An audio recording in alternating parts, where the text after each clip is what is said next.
The 13th Fire is a powerful and continuing legacy of the young men who parachuted into Mann Gulch, but it is also the legacy of the other men whose lives it touched and drastically affected. As I research and tell the story year after year, it becomes obvious to me that other writers may have glossed over the Mann Gulch fire boss, District Ranger Bob Jansson, and the role that he played in the incident. So I wrote my own version of the story, which I call the 13th Fire. At the age of 26, just married and freshly graduated from the School of Forestry at the University of Montana, Bob went to work for the U.S. Forest Service in the fall of 1941. Bob's first assignment was as an assistant ranger on the Helena National Forest in the Canyon Ferry Ranger District. In those days, the Canyon Ferry Ranger District covered nearly 1/3 acres of mostly timber and grazing land in the Big Belt Mountains east of the Missouri River. The Ranger District had its offices located near where the Canyon Ferry Dam now sits, about 15 miles northeast of Helena. The weather pattern that summer of 1949 started out looking like a copy of the previous year's weather, cool and wet. During May and June, there were frequent rain showers, many cloudy days, and the temperature stayed cool. By mid-July, the rains had stopped completely. For the 2 weeks leading up to the fire, the temperature in Helena and the surrounding area climbed into the 90s every single day. A large storm system swept into western Montana early on August 4th. By 4 p.m., the system had rolled up over the Continental Divide west of Helena and over the city. Towering, thick black clouds replaced the sun and began to dump their load of rain mixed with small hail over Helena. Within minutes, the storm moved on and rumbled out across the Helena Valley and over the Big Belt Mountains. Lightning strike after lightning strike came with the sometimes heavy rain. Moments after the storm cell moved off to the east, the local Forest Service telephones began to ring and reports of smoke started pouring into the dispatchers. The Helena Forest men chased a total of 25 smokes that evening. Friday, August 5th, 1949. Bob awoke early on the morning of August 5th and walked over to the district office. At about 8:15, he put in a radio call to the Meriwether Guard Station on the Missouri River, located about a mile upstream from the mouth of Mann Gulch. He instructed his Meriwether Guard, Jim Harrison, to start his fire patrol at 11 a.m. This fire patrol consisted of hiking up to the top of a high ridge north of Meriwether and looking into the deep side canyons off the river for possible smokes. Jansson told Jim to report back to the district office on the radio at 3:30 that afternoon. Jim Harrison was 20 years old in August of 1949. Jim's family was from Missoula, and he was a student at the university there. This was his first season as the Meriwether Fire Guard. Ironically, Jim had been a smoke jumper in Missoula during the 1948 season, but his parents, concerned about the dangers of smoke jumping, had convinced him to find another, more safe summer job with the Forest Service. Following the radio conversation with Harrison, Bob grabbed his second-in-command, Henry Hersey, and they drove the 15 miles into the Helena airport. When they arrived, they boarded a single-engine airplane and were flown east to the Big Belts to recon the two fires already burning on the district, the Bull Run and Cave Gulch fires. Both were burning 10 to 20 miles southeast of Mann Gulch. The aircraft circled each fire while Bob made notes on the estimate of the men and equipment they'd need to fight these blazes. When they were satisfied, Jansson and Hersey continued on their aerial patrol, flying over the Big Belts looking for additional smokes. At about 11:25 a.m., their patrol took them directly over the ridge line just to the north of Jim Harrison's patrol point.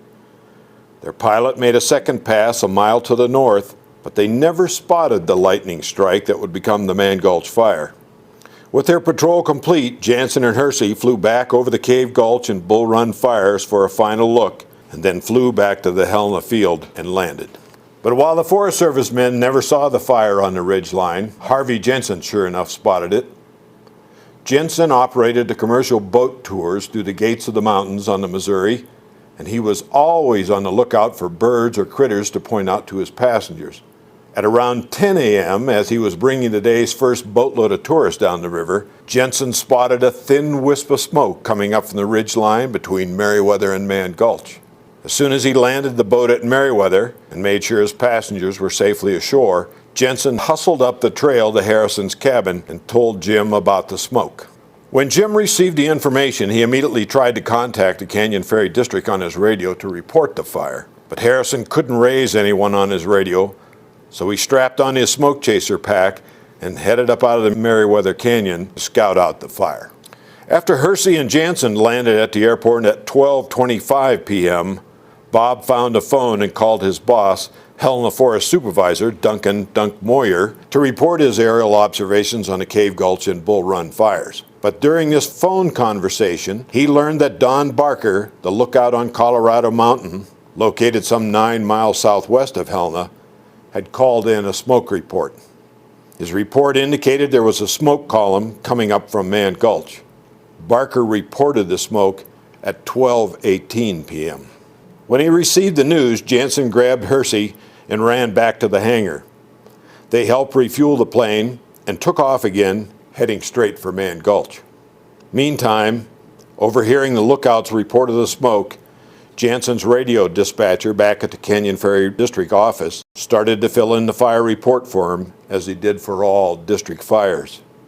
Fire name, Mann Gulch. Ranger's fire number, 13. The 13th of 57 fires the men of the Helena Forest would tackle that hot, dry summer. Jansson and Hersey arrived over the fire at 12:55 p.m. They estimated the fire had already burned 6 to 8 acres of mixed juniper and small ponderosa pine along the top of the ridge, and observed the smoke was trailing to the northeast right up the ridge line. The pair flew directly back to the airport and landed at 1:15 p.m. and drove uptown to the supervisor's office to discuss the fire situation with Supervisor Moyer. In their discussions, they decided to use the bulk of whatever local firefighting forces they could muster to man the growing York and Cave Gulch fires. Both fires potentially threatened nearby homes and ranches. Because Jansson and Hersey were more familiar with the country around Mann Gulch, it was decided that Hersey and Bob would take a crew of 19 men and establish a fire camp at the mouth of Mann Gulch. As district ranger, Jansson was to be the fire boss.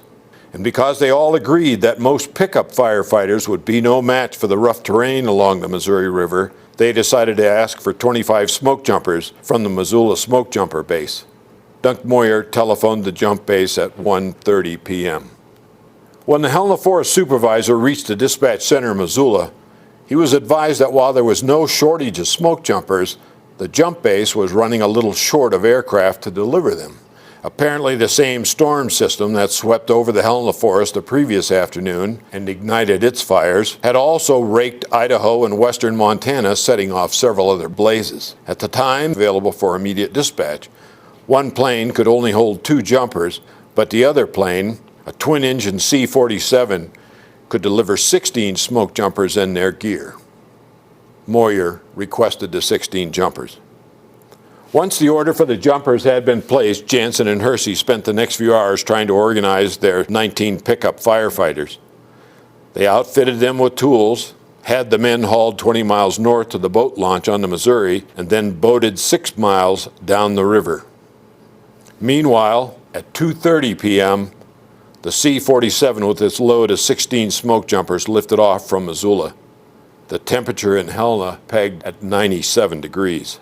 On board the eastbound plane on its 40-minute flight to the Helena Forest were the pilot, Ken Huber, co-pilot, Frank Small, Forest Service photographer Elmer Bloom, spotter Earl Cooley, assistant spotter Jack Nash, and the 16 jumpers. As the spotter on this mission, Earl Cooley was the most experienced smoke jumper and spotter the Forest Service had to offer. Cooley had participated in the very first smoke jumping experiments began 10 years earlier.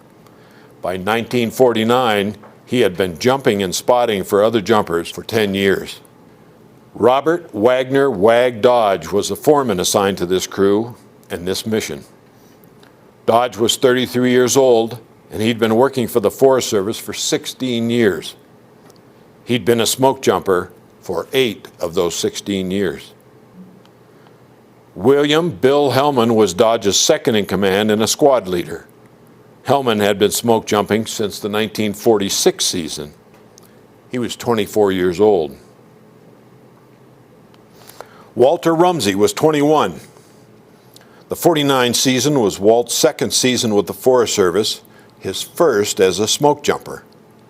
Mann Gulch was his first fire jump. Robert W. Sallee was just 17 years old in 1949, but he had already worked 2 summers with the Forest Service while still in high school. In 1949, he applied for the smoke jumpers and was accepted.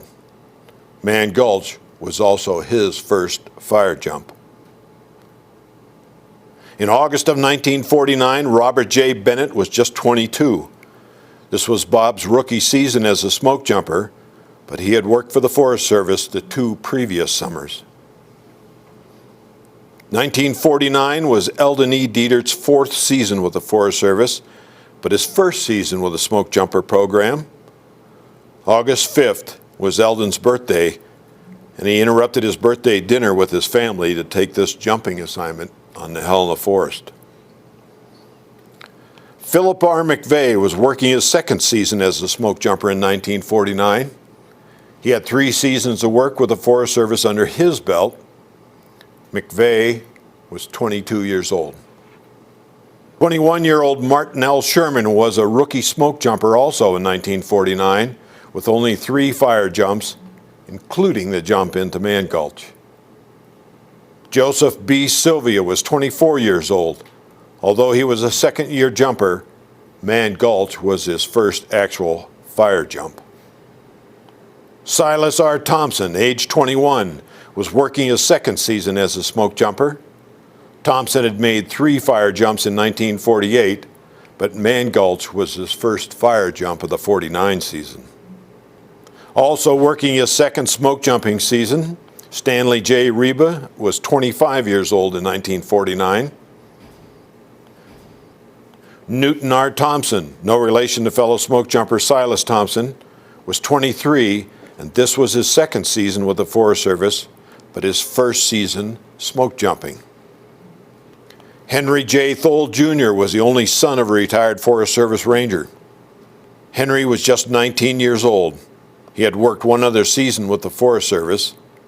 Mann Gulch was his first and only fire jump. Leonard L. Piper was working his first season with the Forest Service, so he too was a rookie jumper. Mann Gulch was also his first and only fire jump. Piper was 23 years old. David R. Navon, at 28, was one of the oldest of the rookie smoke jumpers. Like many of the men on this mission, it was his first season smoke jumping. The 16th jumper on this crew was Merle Stratton, but the flight from Missoula to Helena was a rough one with considerable turbulence. Inside the C-47, the air was stifling and made worse by the crew's heavy jumpsuits. With the heat and the aircraft bucking up and down, Stratton became airsick during the flight, threw up into his helmet, and elected not to jump. At 3:10 p.m., the C-47 arrived over the fire. Spotter Cooley and Wag Dodge moved to the floor of the open rear door of the airplane. They estimated the fire had already grown to nearly 50 to 60 acres.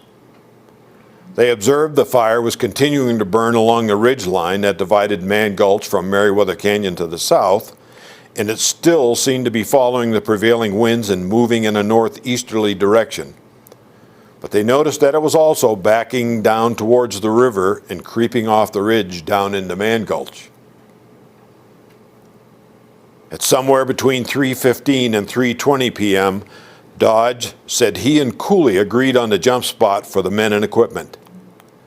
They chose a spot on the north side of Mann Gulch at the head of the drainage. Dodge said he and Cooley chose this particular jump spot because they agreed it was the safest. It had few trees to complicate the jump, was 500 feet lower than the fire on the ridge line, and was nearly 1/2 mile north of the blaze. At 3:35 p.m., after dropping some colored streamers to determine how wind speed and direction would affect the drift of the men and cargo chutes, the C-47 headed down the gulch, and the first group of 4 men jumped from the plane. Following tradition, Foreman Dodge was the first one out.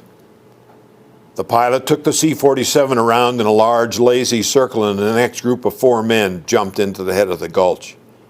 He made another turn, headed down the gulch, and 4 more smoke jumpers stepped from the plane.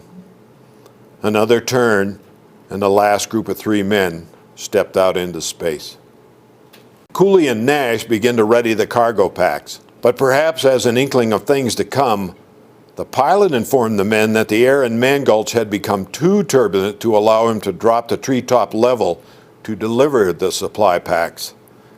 They were told he'd have to maintain the same altitude from which he had just dropped the smoke jumpers, about 1,200 feet off the draw bottom. And so on the next pass, Cooley and Nash kicked out the first of several cargo packs. Everything was routine until they came to the pack which coincidentally contained the jumper's only radio. When this cargo pack was pushed out the door, the static line snapped in 2 before the parachute was deployed. This cargo pack free fell 1,200 vertical feet and smashed into the ground downslope about 400 yards from the jump spot on the north side of the drainage bottom. Their sole radio and most of the other supplies in this pack were destroyed. Because back at the Missoula smoke jumper base there was a growing concern about the weight of cargo packs, to save weight, no backup radio was included with the equipment. Now the men were without a communication link to the outside world. The cargo drop was completed by 4:08 p.m. The C-47 made another 2 passes over Mann Gulch, and at 4:12, Cooley and Nash spotted the orange streamers the crew had laid out on the ground, forming a double L, indicating everyone had landed safely. The C-47 banked west and headed home for Missoula.